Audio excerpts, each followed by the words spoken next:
एका लग्नाच्या कार्यक्रमामध्ये रात्री उशिरा डीजे वाजवल्याच्या कारणावरून रात्री कोपरगाव येथील प्रदर्शन हॉल इथे पोलिसांनी डीजे मालकावरती कारवाई करून डीजे ताब्यात घेतला।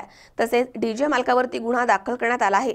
त्यामुळे अशा प्रकारे शासन आदेशाची पायमल्ली करून रात्री अपरात्री डीजे साऊंड वाजवणाऱ्या लोकांवरती आळा बसण्यास मदत होणार आहे।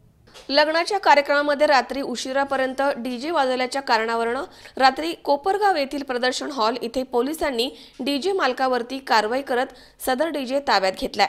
या कारवाईमुळे रात्री अपरात्री डीजे साऊंड सिस्टीम वाजवणाऱ्यांवरती आळा बसण्यास मदत होणार आहे।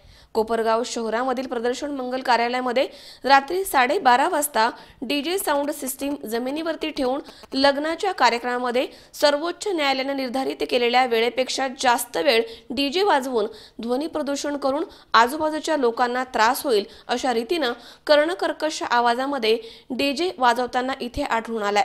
त्यामुळे 20,000 रुपये किमतीचे डीजे साऊंड सिस्टीमचं साहित्य जप्त करून आरोपी जावेद मेहमूद शेख याला ताब्यात घेण्यात आलाय।